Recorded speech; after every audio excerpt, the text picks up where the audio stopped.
सहनावतु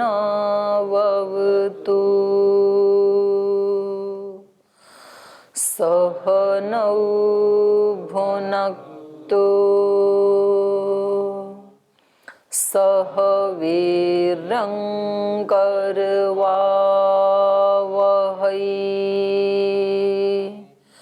तेजस्विनावधीतमस्तु मा विद्विषावहै। ॐ शान्ति शान्ति शान्तिः। न्याय दर्शन का द्वितीय अध्याय पढ़ रहे हैं। द्वितीय अध्याय का प्रथम आह्निक और शब्द प्रमाण की परीक्षा चल रही है। तो पूर्व पक्षी ने इसके लिए 3 आक्षेप लगाए थे कि शब्द जो है अनुमान से भिन्न नहीं है, क्योंकि जैसे वो भी लिंग को देखकर लिंगी का ज्ञान होता है, ऐसे ही यहाँ शब्द से अर्थ का ज्ञान होता है। और इनकी जो उपलब्धि की जो प्रवृत्ति है वो भी एक ही प्रकार की है, एक को देख करके दूसरे का ज्ञान होना। और तीसरा कहा था संबंधाच्य, जैसे वहाँ पर लिंग लिंगी का संबंध होता है नित्य ही, ऐसे यहाँ शब्द और अर्थ का भी संबंध होता है। तो यहाँ इन्होंने उसका उत्तर दे दिया कि ये शब्द और अर्थ का जो संबंध होता है वो केवल उन्हीं के बारे में है जहाँ वो शब्द आप्तोपदेश हों, आप्तों के द्वारा कहे हुए शब्द हैं, उन्हीं का अर्थ के साथ नित्य संबंध होता है, सभी शब्दों का नहीं होता है। तो ये अगर शब्द और अर्थ का संबंध नित्य हो तो इन्होंने दोष दिखाया था कि जहाँ शब्द है वहाँ अर्थ होना चाहिए, क्योंकि वहाँ पर जहाँ लिंग है वहाँ पर लिंगी होता है। धुआं हमेशा अग्नि के साथ जुड़ा ही रहता है। तो ऐसा ही संबंध यदि यहाँ होता तो हमेशा शब्द और अर्थ जुड़े हुए होने चाहिए थे। तो जैसे ही शब्द बोला उसी स्थान पे उसका अर्थ भी होना चाहिए था, उसी के साथ जुड़ा हुआ, या फिर जो अर्थ है उसके साथ शब्द भी होना चाहिए था। लेकिन ऐसा प्रत्यक्ष देखा नहीं जाता है। तो क्यों नहीं देखा जाता है? बोले जैसे ही हम पूर्ण शब्द बोलते हैं तो मुख पूर्ण नहीं होता है किसी चीज से, या हम अग्नि शब्द बोलते हैं, अन्न कहने से पूर्ण नहीं होता है। और जब हम कहते हैं कि अग्नि तो प्रदाह नहीं होता है, और जब हम कहते हैं असी तो मुंह फटता नहीं है। इनकी अनुपलब्धि होने से संबंधा भाव, इससे हमें पता लगा कि शब्द और अर्थ के संबंध का अभाव है। उस तरह से नहीं है जैसे अग्नि और धूम का संबंध है। तो इसका भाष्य पढ़ते हैं। स्थान करण अभावात इति चार्थः, और सूत्र में जो चकार कहा ना, पूर्ण पूर्ण प्रदाह पाटन अनुपलब्धे च, तो कह रहे हैं यहाँ पर जो चकार है ये स्थान करण अभावात इति, चकार का अर्थ है स्थान और करण का अभाव होने से, माने जिस स्थान से और जिस करण से शब्द की उपलब्धि होती है उस स्थान में और उस करण से अर्थ की उपलब्धि नहीं होती है, वहाँ अभाव है। नचे अयम अनुमानतो अपि उपलभ्यते शब्दांति के अर्थ इति, कह रहे हैं ये अनुमान प्रमाण से ये उपलब्ध नहीं होता है कि शब्दांति के अर्थ इति, शब्द के पास उसका अर्थ भी रहता हो। जैसे कि धूम के साथ अग्नि रहती है, ऐसे शब्द के साथ अर्थ रहता हो, ये प्रमाण से उपलब्ध नहीं होता है। अनुमान का मतलब है यहाँ पर प्रमाण, अनुमान की तरह से। एतस्मिन् पक्षे अपि आस्य स्थान करणयोच्चारणीय शब्दः तदंति के अर्थ इति, यानी इस पक्ष में, किस पक्ष में? जब ये शब्द को अनुमान ही मानते हैं और लिंग लिंगी का जैसे संबंध है ऐसे ही शब्दार्थ का भी संबंध होना चाहिए इस पक्ष में। एतस्मिन् पक्षे अपि आस्य स्थान करण उच्चारणीय, शब्द क्या है? शब्दः आस्य स्थान करण उच्चारणीय, इसका स्थान तो मुख में है और मुख के जो भिन्न भिन्न स्थान हैं उनसे इसका उच्चारण होता है। आस्य स्थान उच्चारणीय शब्द। तदंति के अर्थ इति, और उसके ही साथ साथ यदि उसका अर्थ भी रहता है तो अन्नाग्न्यसि शब्दोच्चारणे पूर्ण प्रदाह पाटनानि गृहेरन न च गृह्यन्ते। तो कह रहे हैं अन्न शब्द कहने से मुंह पूर्ण हो जाना चाहिए, भर जाना चाहिए, और अग्नि कहने से प्रदाह होना चाहिए, और असी शब्द उच्चारणे पाटनानी फट जाना चाहिए। मुंह तलवार तो मुंह में समाएगी भी नहीं, इतनी बड़ी होती है, आर पार निकल जाएगी। तो ये सब चीजें गृहेरन, ये गृहित होनी चाहिए। न च गृह्यन्ते, लेकिन गृहित होती तो नहीं है। अग्रहणात् नानुमेय प्राप्ति लक्षण संबंध। तो अग्रहण होने से ये पता लग रहा है कि वाच्यवाचक भाव संबंध है वो तो अनुमेय है, प्रामाणिक है, लेकिन प्राप्ति लक्षण संबंध शब्द का अनुमेय नहीं है, प्रामाणिक नहीं है। जो भाव संबंध है वो प्रामाणिक नहीं है। अर्थांति के शब्द इति, और यदि हम ये कहें कि चलो शब्द के पास तो अर्थ नहीं रहता है, क्योंकि शब्द तो मुख से उच्चरित होता है और मुख तो इतना छोटा सा है कि उसमें सारे अर्थ कैसे रह सकते हैं। तो हम यदि दूसरा मान लें पक्ष, अर्थांति के शब्द इति, अर्थ के पास शब्द रहता है, जितने भी अर्थ हैं बाहर संसार में पदार्थ हैं उन सब के साथ शब्द जुड़ जाए तो क्या होगा? अर्थांति के शब्द इति स्थानकरण असंभवात अनुच्चारणम। वहां शब्द हो तो भी वहां स्थान और करण नहीं है ना, क्योंकि स्थान तो शब्द का मुख है, और मुख के जो प्रयत्न हैं इसके उच्चारण के लिए जो करण है, जिह्वा तालु इत्यादि, तो उनका अभाव होने से अनुच्चारणम, उसका वहाँ उच्चारण भी नहीं हो पाएगा। क्योंकि स्थान क्या है? स्थानम कंठादय, कंठादि तो इसके स्थान है, और करणम प्रयत्न विशेष, और इनके साधन क्या हैं? शब्द के प्रयत्न विशेष। तस्य अर्थांति के अनुपपत्ति रीति, इसलिए अर्थ के पास शब्द रहता हो इसकी भी अनुपपत्ति है, ये भी उपपन्न नहीं हो पाएगा। उभय प्रतिषेधाच्च न उभयम, और दोनों का ही प्रतिषेध होने से दोनों ही जगह दोनों नहीं होते हैं। शब्द के पास अर्थ नहीं होता है, अर्थ के साथ शब्द नहीं होता है। तस्माद् न शब्देन अर्थ प्राप्त इति, इसलिए शब्द और अर्थ का संयोग नहीं है। प्राप्त मतलब संयोग। शब्दार्थ व्यवस्थानात् अप्रतिषेधः, पूर्व पक्षी कह रहा है कि यदि शब्द और अर्थ का संयोग नहीं है, संबंध नहीं है, ऐसा मानेंगे तो पूरी ही अनवस्था हो जाएगी। क्योंकि लोक में व्यवहार सारे किससे होते हैं? शब्द बोलते हैं और अर्थ का ज्ञान हो जाता है। तो यदि इनका आपस में संबंध नहीं मानेंगे तो शब्दार्थ व्यवस्थानात्, शब्द और अर्थ से ही तो सारी व्यवस्था चल रही है, तो शब्द और अर्थ की व्यवस्था होने से अप्रतिषेध, उनके संबंध का प्रतिषेध नहीं हो सकता, माने संबंध होता ही है उनका, ये पूर्व पक्षी का कहना है। शब्दार्थ प्रत्ययस्य व्यवस्था दर्शनात् अनुमीयते अस्ति शब्दार्थयो व्यवस्था करणम। शब्द और उसका अर्थ इसके ज्ञान से, व्यवस्था दर्शनात् सारे लोक की व्यवस्था देखे जाने से, अनुमीयते ये प्रमाणित होता है, अस्ति शब्दार्थ संबंधो व्यवस्था करणम, शब्द और अर्थ के संबंध की व्यवस्था है। असंबंधे ही, यदि इनका संबंध ना हो शब्द और अर्थ का, तो शब्द मात्रात अर्थ मात्रे प्रत्यय प्रसंगः, तो फिर असंबंध, जब इनका संबंध ही नहीं है तो शब्द मात्रात अर्थ मात्रे प्रत्यय प्रसंग तस्मात् अप्रतिषेध संबंधस्य इति। शब्द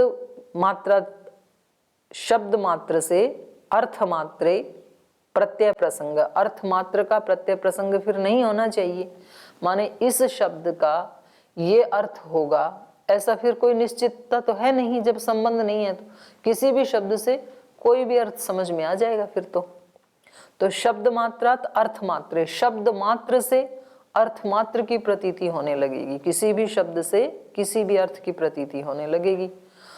शब्द मात्रात अर्थ मात्रे प्रत्यय प्रसंग, शब्द मात्र से अर्थ मात्र का ज्ञान होने का प्रसंग उपस्थित हो जाएगा, फिर व्यवस्था नहीं रहेगी, किसी भी शब्द से किसी भी अर्थ मात्र का प्रत्यय प्रसंग होने लगेगा। तस्मात् अप्रतिषेध संबंधस्य, इसलिए शब्द और अर्थ के संबंध का अप्रतिषेध, प्रतिषेध नहीं हो सकता है, माने शब्द और अर्थ का संबंध तो आपको स्वीकार करना ही पड़ेगा।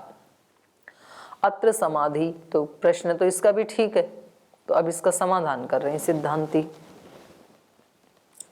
न सामयिकत्वात् शब्दार्थ संप्रत्ययस्य,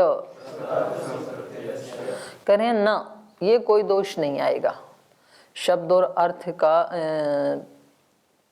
के संबंध का प्रतिषेध करने से ये कोई दोष नहीं आएगा, क्योंकि सामयिकत्वात् शब्दार्थ संप्रत्ययस्य, शब्दार्थ संप्रत्ययस्य, शब्द और अर्थ के जो ज्ञान है उस ज्ञान का सामयिकत्वात्, सांकेतिक होने से, क्योंकि शब्द और इस शब्द का ये अर्थ, ये जो ज्ञान हमें होता है, ये जो व्यवस्था है, ये संबंध कारित नहीं है कि भाई शब्द और अर्थ का संबंध होता है इसलिए ऐसा हो रहा है, ऐसा नहीं है, बल्कि सामयिकत्वात्, सांकेतिक है वो व्यवस्था।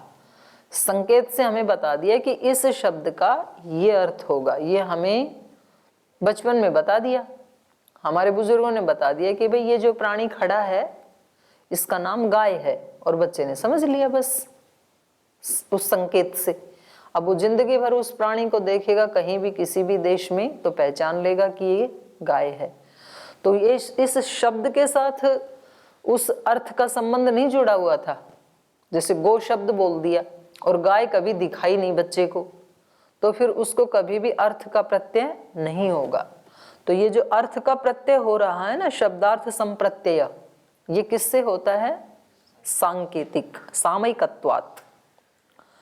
न च संबंधकारितम शब्दार्थ व्यवस्थानम, ये जो शब्द और अर्थ की व्यवस्था है जो लोक में दिखाई दे रही है, ये न संबंधकारितम, ये शब्द और अर्थ के संबंध से कारित नहीं है।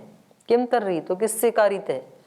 समयकारितम यत् तद अवोचाम, ये तो समय कारित है, समय कारित माने सांकेतिक है ये, और यत् तद अवोचाम, तो ये हम कह ही चुके हैं।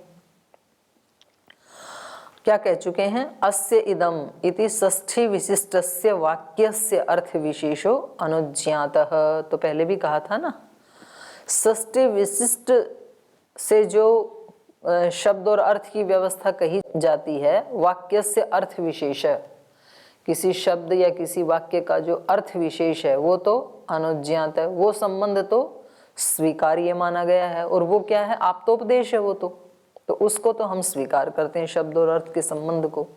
लेकिन शब्दार्थयो संबंध इति समयम तम अवोचाम इति, लेकिन शब्द मात्र का जो अर्थ के साथ संबंध है, शब्दार्थयो संबंध इति, शब्द मात्र का जो अर्थ के साथ संबंध है, इति समयम, वो संकेत मूलक है। तम अवोचाम इति, और वो हम कह ही चुके हैं। कह पुनः अयम समयः, क्या है ये समय? तो कहा समय यह है अस्य शब्दस्य इदम अर्थ जातम अभिधेयम इति अभिधान अभिधेय नियम नियोगः। हमारे बड़ों ने बता दिया कि अस्य शब्दस्य इदम अर्थ जातम, इस शब्द का ये अर्थ है। बच्चा बोलता है गो, तो उसको बता दिया जाता है कि ये गो है। बच्चा बोलता है माँ, तो उसको बता दिया जाता है ये माँ है। तो बस अभिधान अभिधेय से ये नियम नियोग चल रहा है, ये अभिधान है इसका और ये इसका अभिधेय है। तो कहा अस्य शब्दस्य इदम अर्थ जातम अभिधेयम, ये इसका अभिधेय है, तो ये अभिधान अभिधेय नियम नियोगः। तस्मिन् अनुपयुक्ते शब्दार्थ संप्रत्ययो भवति, और कह रहे हैं उस संकेत के कहे जाने पर ही, तस्मिन् उपयुक्ते, उसका उपयोग होने पर ही शब्दार्थ संप्रत्ययो भवति, शब्द और अर्थ के ज्ञान की उत्पत्ति होती है। इस शब्द का ये ज्ञान है, ये हमें प्रतीति तभी होती है जब कोई बता देता है। विपर्यये ही शब्द श्रवणे अपि प्रत्ययाभाव, अगर कोई ना बताए तो शब्द का श्रवण होते हुए भी आपको उसके अर्थ का पता नहीं चलेगा। जैसे आप दक्षिण में चले जाएं जहाँ कन्नड़ बोलते हैं या मलयालम बोलते हैं, तो शब्द तो आपको सुन रहा है, तो शब्द के साथ ही यदि अर्थ जुड़ा होता तो आपको सारे अर्थ समझ में आ जाते। लेकिन क्योंकि बचपन में आपने किसी ने आपको ये नहीं बताया कि मलयालम के इस शब्द का ये अर्थ है, तो बेशक वो अर्थ आपके बिल्कुल सामने भी रखा क्यों ना हो, समझ में नहीं आएगा। तो इससे पता लग रहा है कि शब्दार्थ की व्यवस्था जो लोक में है वो कैसे है, सामयिक है, वो संबंधकारित नहीं है। विपर्यये ही शब्द श्रवणे भी प्रत्ययाभाव, अगर ये समय ना हो तो शब्द श्रवण होते हुए भी ज्ञान का अभाव होता है। संबंधवादी नापी च अयम अवर्जनीय, और जो ये शब्द और अर्थ का संबंध मानते हैं उस संबंधवादियों के द्वारा भी अयम अवर्जनीय, वो भी इसको निषेध नहीं कर सकते हैं, इसका वर्जन नहीं कर सकते हैं। वो भी कहीं दूसरे देश में जाएंगे या दूसरे प्रांत में जाएंगे तो वो भी नहीं समझ पाएंगे। तो कहा प्रयुज्यमान ग्रहणाच्य समयोपयोगो लौकिका नाम, प्रयुज्यमान ग्रहणाच्य, प्रयुज्यमान का ही ग्रहण होने से समयोपयोग, समय का उपयोग है, लौकिका नाम, लौकिक लोगों के लिए। माने किसके लिए क्या प्रयुज्यमान है, वो पहले से चला आ रहा है ना कि भाई इसके लिए ये शब्द प्रयोग किया जाता है। तो प्रयुज्यमान ग्रहणाच्य, बस उस प्रयुज्यमान का ग्रहण होने से समयोपयोगो, ये संकेत का उपयोग है लौकिकों के लिए।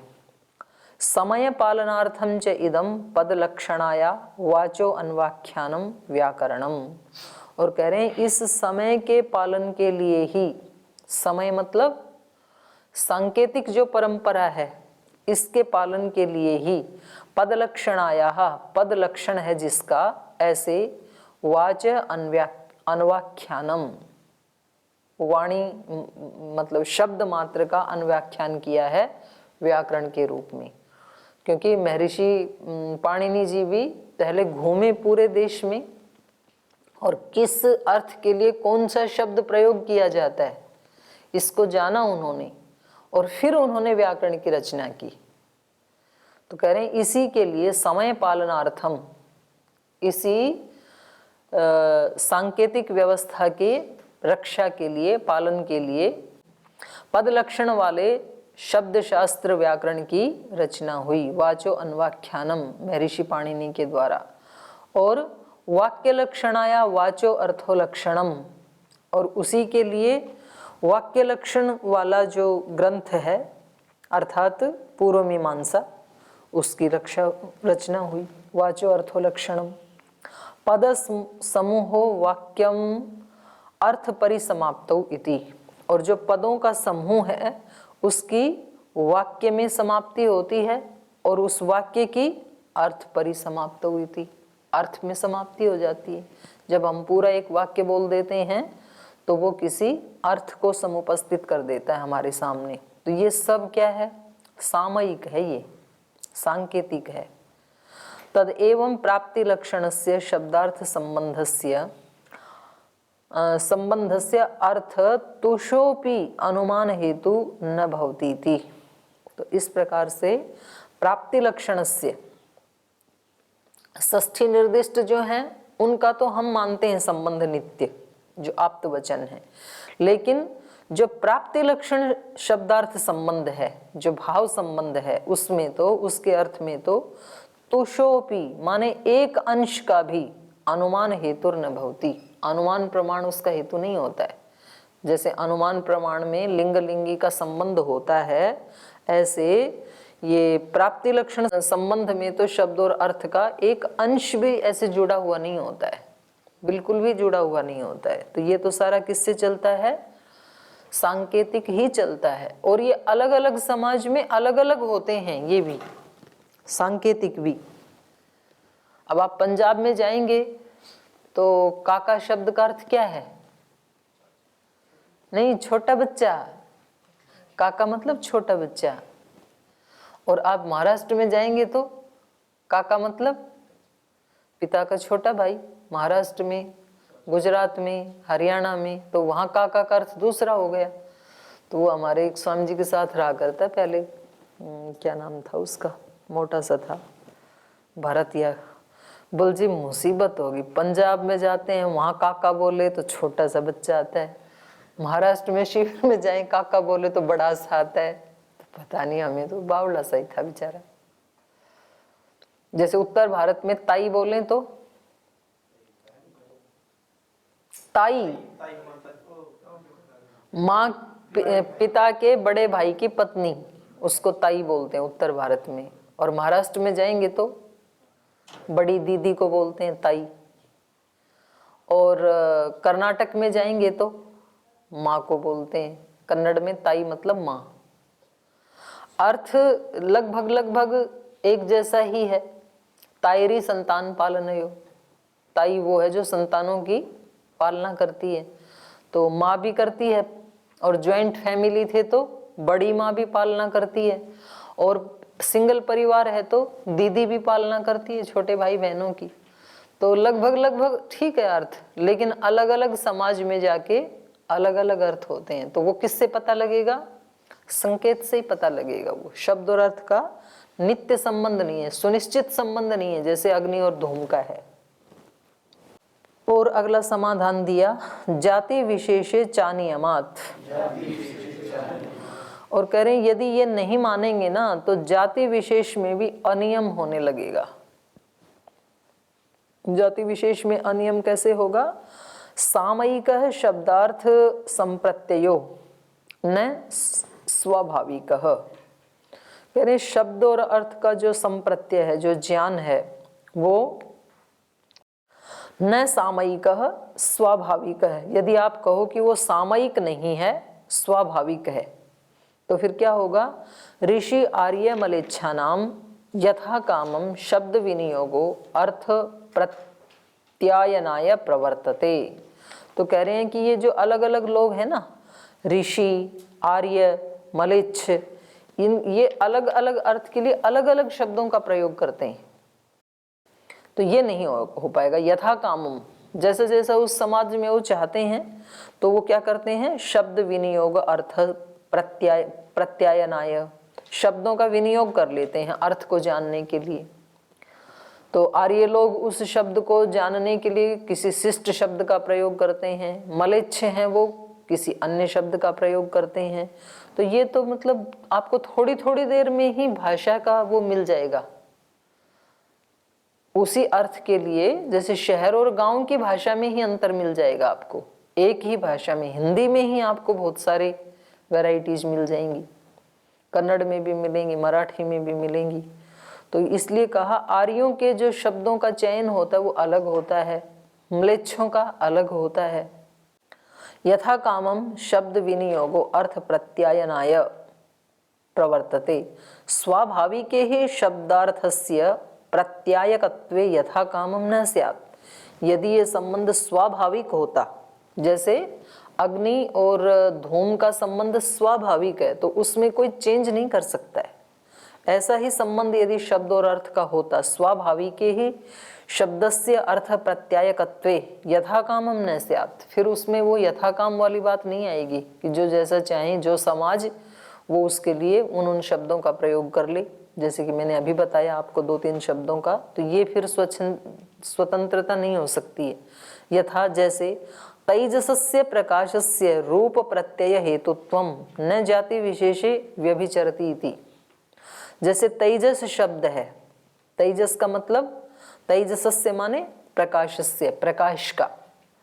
तो प्रकाश का अर्थ क्या है? रूप प्रत्यय हेतुत्वम।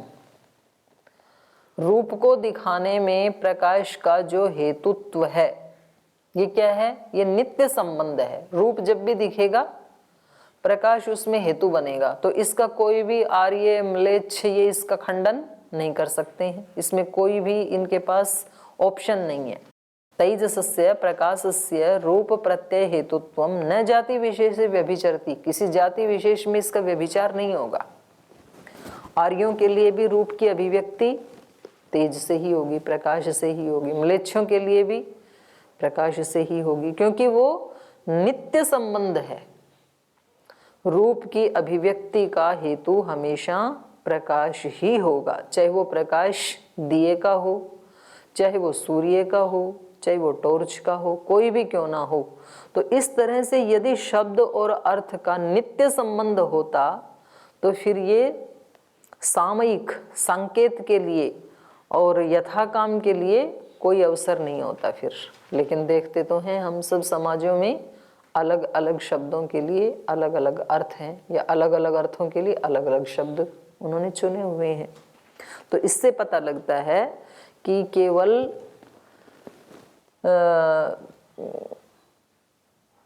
आप्तोपदेश को छोड़ करके बाकी के जो शब्द हैं उनका अर्थ के साथ नित्य संबंध नहीं है। तो ये नहीं है तो इसका मतलब ये शब्द अनुमान प्रमाण भी नहीं है, अलग है ये, क्योंकि अनुमान में तो नित्य संबंध होता है, तो यहाँ तो ऐसा नहीं है। इति अष्टभी सूत्रैहि शब्द सामान्य परीक्षा प्रकरणम, सामान्य प्रमाण परीक्षा प्रकरणम, ये तो शब्द की सामान्य परीक्षा हो गई। अब जो विशेष शब्द, विशेष मतलब आप्तोपदेश, दो तरह के शब्द हो गए ना, एक तो सामान्य शब्द, लोक के शब्द, तो इनका संबंध तो सामयिक है। दूसरे जो हैं अब उनकी परीक्षा कर रहे हैं कि ये भी ठीक से हैं कि नहीं है, इनका भी नित्य संबंध है कि नहीं अर्थ के साथ, जो वैदिक शब्द हैं उनका। तो कह रहे हैं उसके ऊपर आक्षेप लगा रहे हैं जो विशेष शब्द हैं, कह रहे हैं वो शब्द भी ठीक नहीं है। पुत्र कामेष्टि हवन अभ्यासीषु, जैसे पुत्र कामेष्टि करते हैं या हवन करते हैं या अभ्यास करते हैं एक शब्द का बार बार, उनमें तद अप्रामाण्यम अनृत व्याघात पुनरुक्त दोषेभ्यः, कह रहे वो जो शब्द हैं उनमें अप्रामाण्यम, जो वैदिक शब्द भी हैं, जो शास्त्रीय शब्द हैं, उनका भी अप्रामाण्य है, प्रामाणिकता नहीं है उसमें। क्यों? अनृत, पुत्र कामेष्टि में तो अनृत पाया जाता है। ये कहा जाता है कि जिसको पुत्र की कामना है वो पुत्रेष्टि करे, यज्ञ करे, और मतलब परिणाम तो ये देखने को आता है कि किसी को पुत्र हो जाता है, किसी को नहीं होता है। तो इसका मतलब वो वाक्य क्या है? अनृत। और दूसरा हवन, हवन में जो शास्त्र का वचन है ब्राह्मण ग्रंथों का, तो उसमें कहते हैं कि सुबह जो हवन करता है उसकी आहुति को वो देवता ले जाता है, जो सूर्योदय के बाद करता है उसकी आहुति खंडित हो जाती है, ऐसे ऐसे कहा है। तो बोलिए क्या है? व्याघात हो रहा है, परस्पर विरोध हो रहा है उन वाक्यों में, अभी भाष्य में समझ पाएंगे आप। और तीसरा है अभ्यासेषु, जब किसी चीज का अभ्यास करते हैं तो क्या होता है?